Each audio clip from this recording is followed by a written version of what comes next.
Just when Bruce Wayne thought his life couldn't get any more complicated, an old flame rolls back into town, but is she more deadly now than she's ever been? Well, let's hop into the pages of Absolute Batman issue number 13 and find out what happens next together, shall we? So then, this issue opens up with another little flashback. Bruce and Selina are celebrating their seeming victory over Alberto Falcone in the previous issue. They finally know how they can help fix Waylon Jones' upcoming boxing match against Bibba Babowski in their favor, and in the process, maybe make them all a lot of money along the way. Yeah, for a fleeting moment there, it seemed like a brighter future was possible for these star-crossed lovers, but obviously we as the reader know none of that came to pass. Now, in the present, Catwoman in full costume has not only managed to penetrate the Batcave, but also take out Agent Alfred, who, surprise, surprise, is well aware of the Catwoman's exploits. Apparently, she's well known to the espionage community, and Al says that she should not be trusted. Batman wonders why Selina has only shown up right here, right now, and this is honestly my favorite part. Catwoman says that she's here because Martha was worried and called her hoping that she could get through to Bruce. Though Selina is sure to say she was concerned anyway, what with Bruce missing for all that time. It's also not unlike the Crime Alley crew weren't also her friends as well, and word travels fast.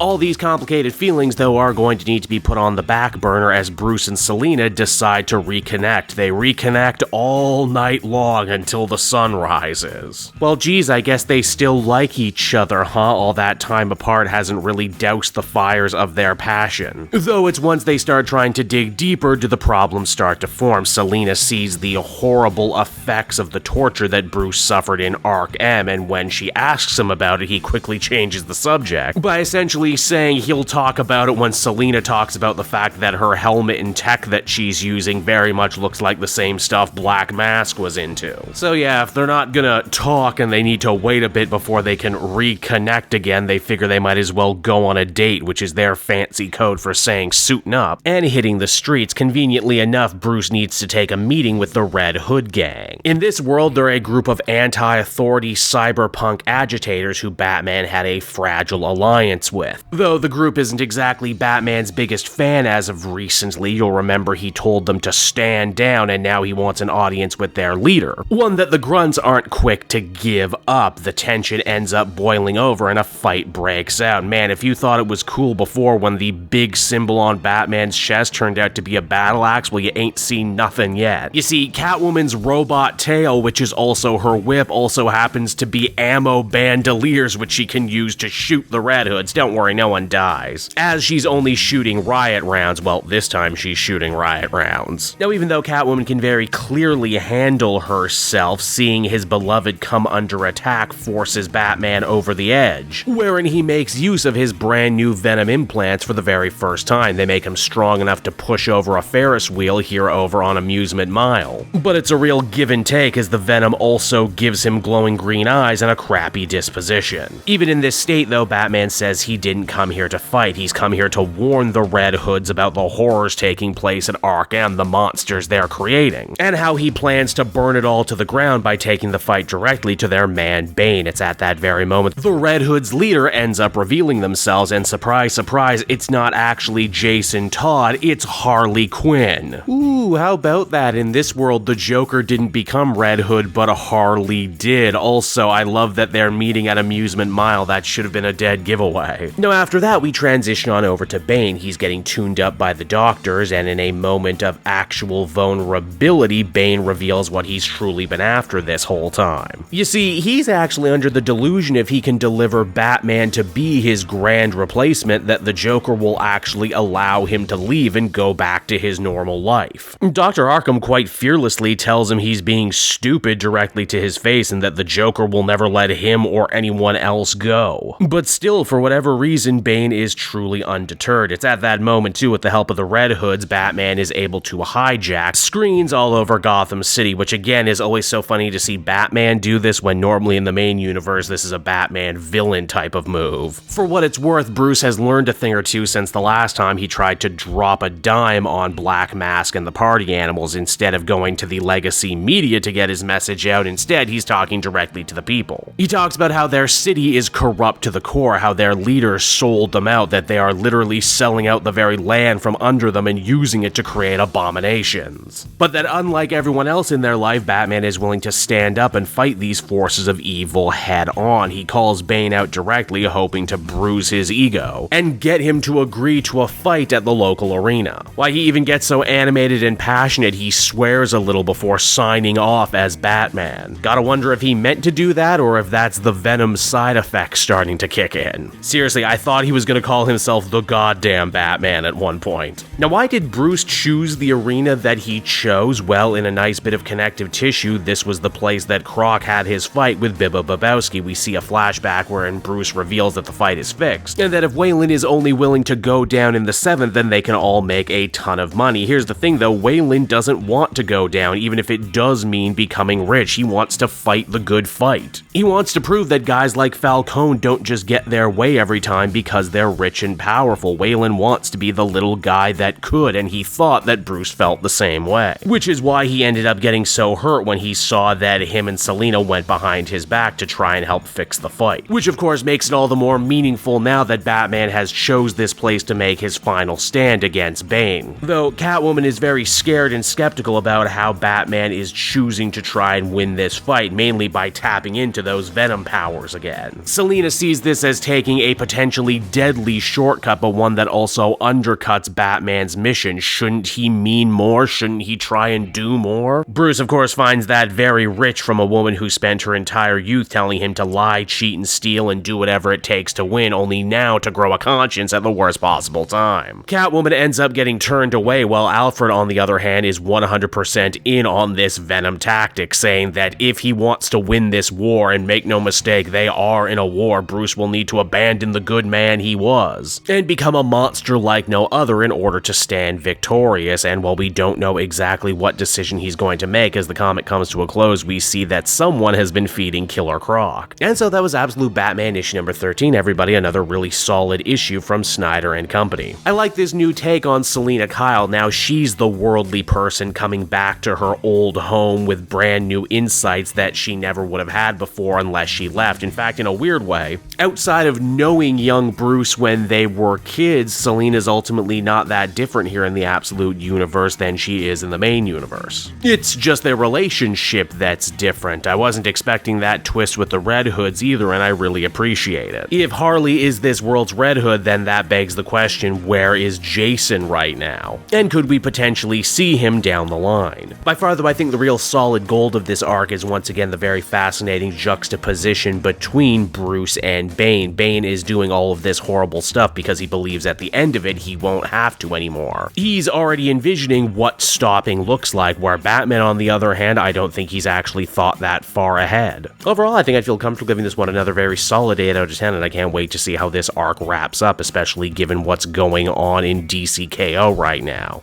Hey there everyone, it's your pal Cape Joel again, and if you're seeing my face right now, that means you watched to the end of the video, and I'll always be grateful for that. Retention helps in this crazy YouTube game, and so does becoming a patron. If you head on down to the description, you can find a link to my Patreon page. Recently just redid all the tiers, a lot of cool stuff offering up there, exclusive commentaries, exclusive polls, behind the scenes concept art for Capes and Quest. That's the brand new D&D show I've started soon. Never been a better time to become a patron. You can become a patron for as little as $1 a month and help the channel grow, and help me continue to deliver content like what you just saw. So I want to thank you all, and I will see you again next time. Bye bye.